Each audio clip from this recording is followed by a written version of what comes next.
I'm actually surprised that you guys had no issues getting some of the top best guys, because if they didn't know who you were, I'm surprised that they would put their name on it if you guys weren't well known yet. You know what I'm trying to say? I think it was driven a lot by our sincerity, our humility, and our passion for what we were doing. You know, there's a thing in the development community where it's a pretty, I don't know if it's a pretty even split, but a lot of developers are, I'm the boss. Mm-hmm.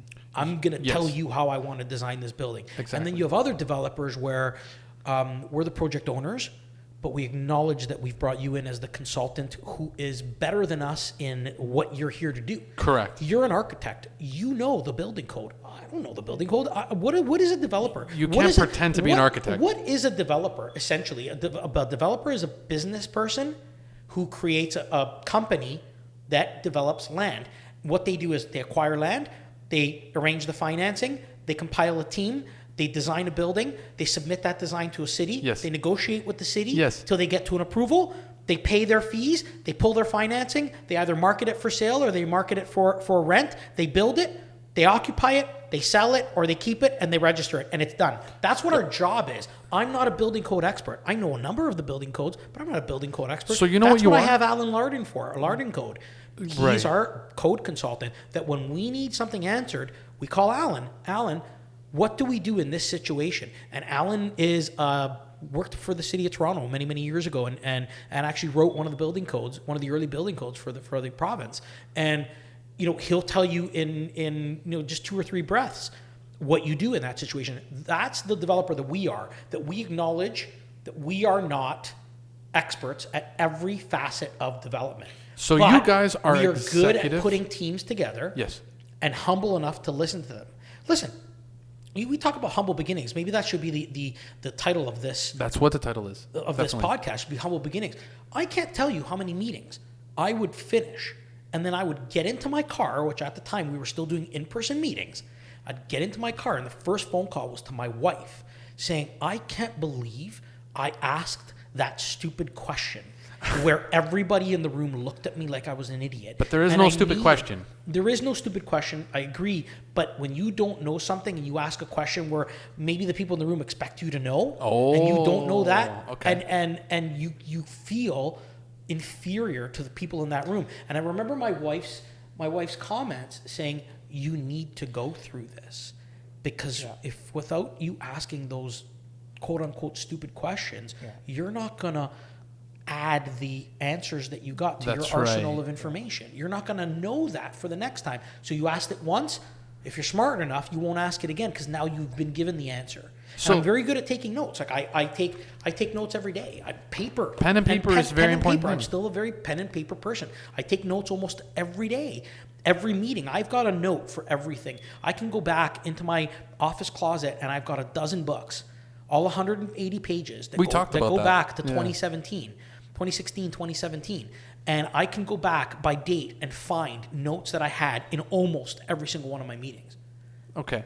And that's how I've learned. I'm an autodidact. This gentleman over here is an autodidact. We learn by doing. You are as well, Joe?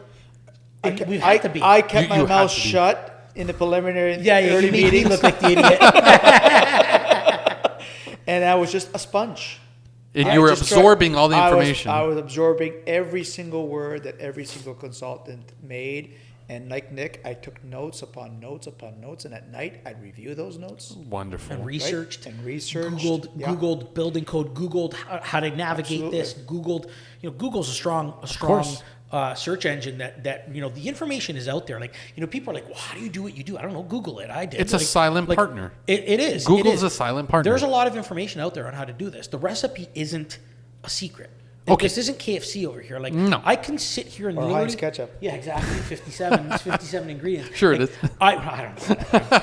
I'm not in the ketchup business, but like, I can sit here and without any issues tell you, Stefano, how to develop a building from beginning to end. And you might say, well, why are you spilling your secrets? I'm going to tell you, go do it. Go do it. It's like me in my industry. Go buy a camera. Oh, you don't know what to do now. That's the difference. So let me just put say your money where your mouth is. Put some partners together. Put some money together. Buy a piece of land and put yourself out there. Go do it. And take the risk. And take the risk. Which people don't want to do. Nobody wants to do because Right. everybody wants the safety net that we started talking about in that previous episode. Exactly. The safety net about, oh, well, you guys have a safety net. Well, no, we don't. It's a calculated safety net, but it could easily evaporate in no time. Exactly. So before we get on to the very last segment, which is 440, which is more like a teaser than actual releasing all of our information, I will say that you guys remind me very similar to my business where you act as executive producers. That's what where we are. you have the money, you have the know-how how to navigate, but now you need to build a team around you that is more qualified and better in certain things. Because if you're going to go to a meeting where you are required to know architecture, let's be honest, neither I nor you know enough as much as an architect. Listen, you know, Am I wrong? If you hit the nail on the head, that's probably the easiest way to describe what a real estate developer does is to say, well, you know, the movie industry. That's right. The executive producer is the developer. He's the one that puts up the financing or sources the financing. Without him, you can't have a movie. You can't have a movie. They're the ones that go and get all the distribution rights and get all the You marketing got it. put together, and they choose who the individual actors are going to be. got And it. they hire a company like Warner Brothers or you know Absolutely. one of these other They one of these other distribute. production Yep. companies, and they distribute, and they're putting the show together. Like, you know, big names like Jerry Bruckheimer. You hear big names I've heard like of that. that, Yeah, he's in big. in Hollywood industry. But you know, a lot of people say, "Oh, it's Jerry Bruckheimer," but nobody knows what he looks like. Nobody knows, course. or most people don't. You know, if you were to walk by you on the city street of Toronto, you wouldn't even know that the guy was the man. But he's actually the star of the show. Tom Cruise is the superstar. Tom Cruise is the trade who's course. making the work. Of course. He's putting in his trade of acting Mm-hmm. to act out the drawings that Jerry Bruckheimer gave him. That's it. That's what we do. Although now Tom Cruise is on both sides of. Well, he is. He's both the trade and the executive. He is a producer. That's true. As well. That's very true. right. But you know, without those producers, the movies don't get made. And you know, it's funny because like the real estate industry, Hollywood has its flops. So Exactly Hollywood, like the they might have building a- and they real might- estate They industry. might have a production cost of $30 million and hoping to make 100. That's and right. then when And they it come doesn't. out of it, they make 24. Yep. So now they're $6 million under. It happens. It's the same thing with development. You hope you're going to make that money, but it's not a guarantee. Right. So now, last thing we're going to do, because we're at the 45th minute, 440 ESSA. the 440 so 430 was a sales complex. Condominium. That was a condominium that we sold. Right. Old Bronte is a Purpose built. purpose-built rental. Now, 440 is going to be... 440. Purpose built rental. Yeah, building. baby. And we are going along that path again because we've learned lessons from Old Bronte. Yes. And what are those lessons, real briefly, not to give away too much information, Control your costs. Control your timelines. in regards to... Design and build a community that people actually want to rent. Okay. Renters live in the building.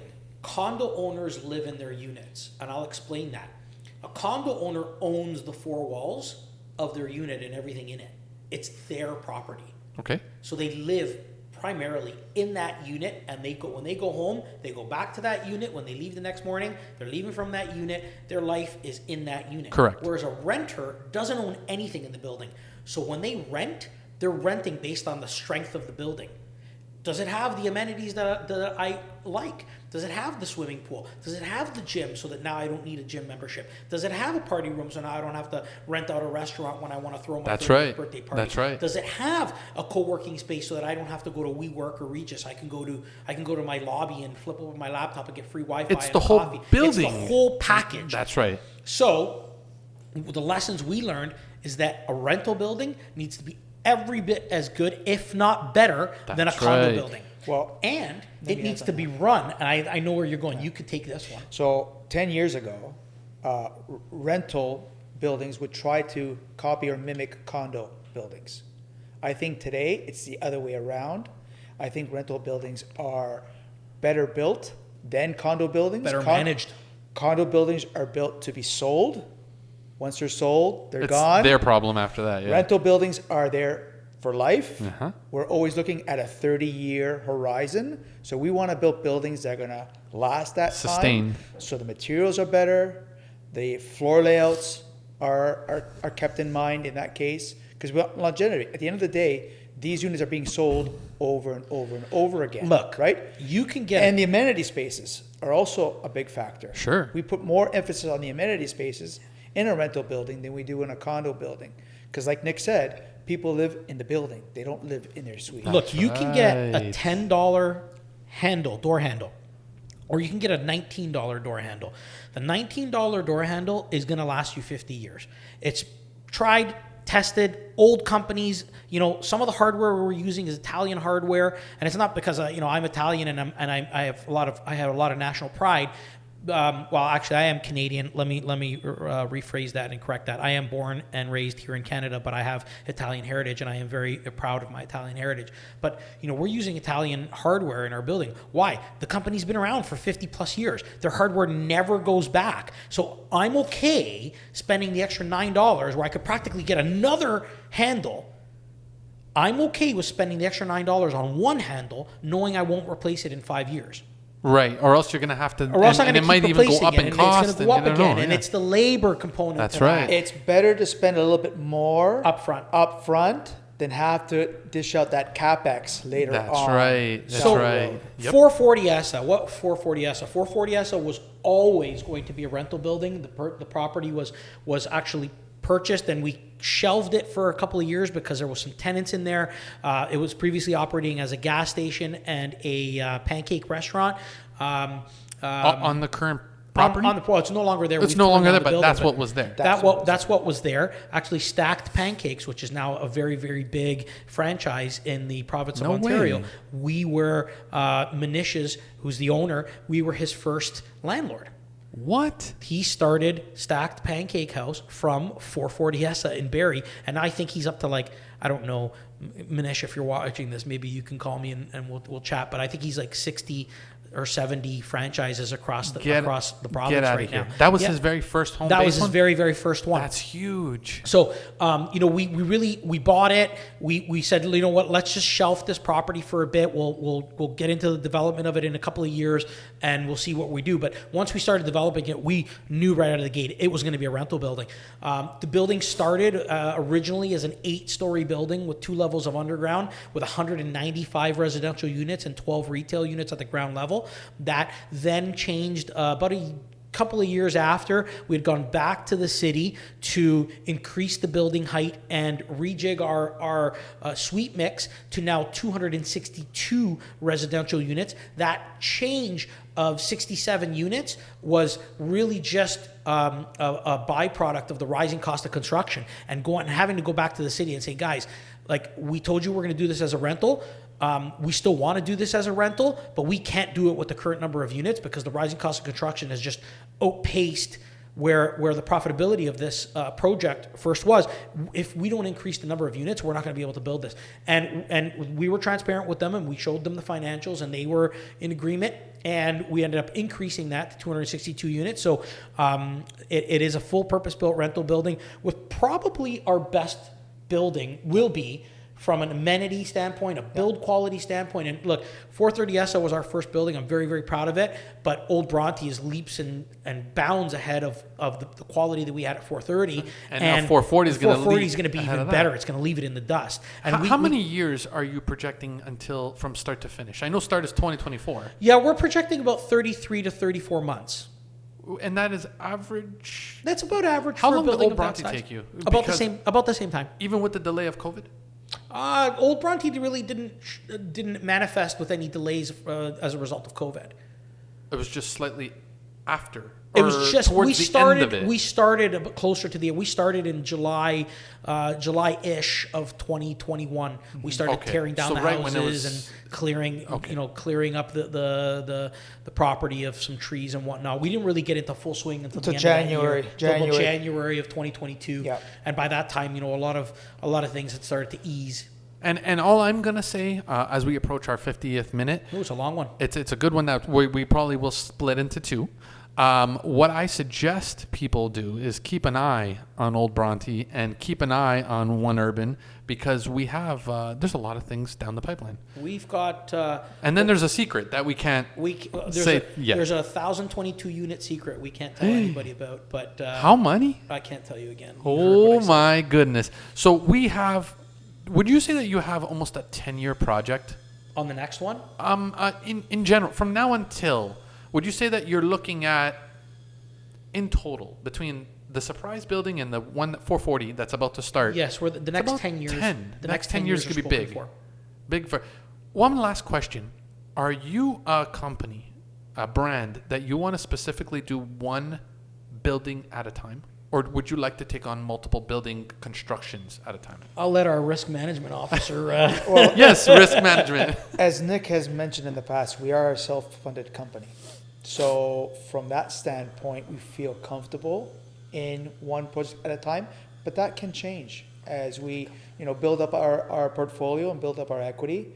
We can get to a point where we can build multiple projects at the same time. You count your dollars, let's be honest. And in order for you to make sure that your money stretches the way you'd like it to stretch, is you don't want to stretch yourself too thin. Well, exactly, because like we said before, each project is different. Each project has its nuances. Each project has its challenges. There are things that come up that are unforeseen, and you need to make sure that you're well capitalized to deal with those. That's right. So if in the event we have another situation, not COVID, but just any situation, you can say, we're still okay. We haven't stretched ourselves too thin where we now have to look at our margins everywhere. Absolutely. But again, in the future, who knows? Listen, we are first generation. Myself, mainly, I can't speak for you, Joe, but I compare myself to big guys. I never compare myself to the other guys that are our size or even smaller. I'm always comparing myself to Menkes. I'm always comparing myself to Tridel. I'm always comparing myself to...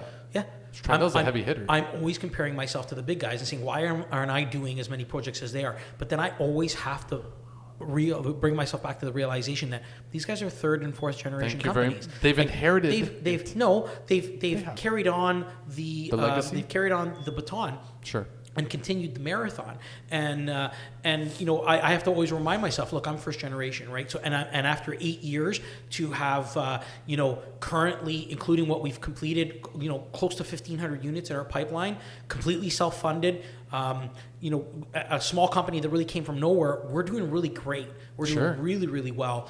And this is your how long? 6th year in business? 8th year. 8th year in business. Yeah. So for an 8-year company, having completed several hundred units now, with another several hundred going into construction, plus another 1,000 plus in the pipeline, like we're doing fine. At some point, maybe we'll get to the point before we hand it off to the second generation where we might be having multiple projects at the same time, 3, 4, 5, 10 projects, but baby steps. I think that a lot of companies fail because they take on way too much more than they can chew. Walk before you run. Walk before you run, and it's sustainable growth. Mm-hmm. Sustainable, where you can manage it. We can manage it. It's within your grasp. Grow it. It's within our grasp, and I oftentimes I meet guys that are in the purpose-built rental space, and these guys have been around for 30, 40 years. And you look at them there's one gentleman in particular that builds a lot in the West End, KW, Paramount Properties. And he's in his 70s, he's 76 years old, Angelo. And this guy's got 2,500 units under construction right now. Wow. 76 years old. But yet... He's vivacious. He's resilient. A beast. He's I hope I have half the energy he has at that age. But you look at the company. It's not many people know who the guy is. He's not big in the media. He's not big in the social media space. He's not big with all his advertisement. But yet the guy's got he's worth $4 billion. He's got or something like that. And he's got 2,500 units under construction right now. He's still first generation. He hasn't even passed the baton yet. Holy. I'm 43 years old. So does that mean 33 years from now I'll have 2,500 units under construction at 76? More. God willing, I don't know if I'm still doing it. Well, right now you're going to... I don't want to put that out there, but all I'm going to say is that considering the growth level that you guys are producing year after year, that doesn't seem like a number that's it's very reachable. However, you got to stay within your means and walk before you run, no matter how lucrative something looks. Absolutely. Is that right? That's Absolutely. Right. Well, gentlemen, it's always a pleasure. And this was a very eye-opening episode to see what it truly means to be humble in an otherwise industry that you guys are labeled as the bad guys. That's right. So let's say goodnight to the bad guys. Nick, at your camera, where can they find us? oneurban.ca across website, info at oneurban.ca for our email, oneurban.ca on across social channels. And with that, Groundbreakers out, where dreams get built and bricks get laid. Until next plot twist, happy building. See you later. See you next time.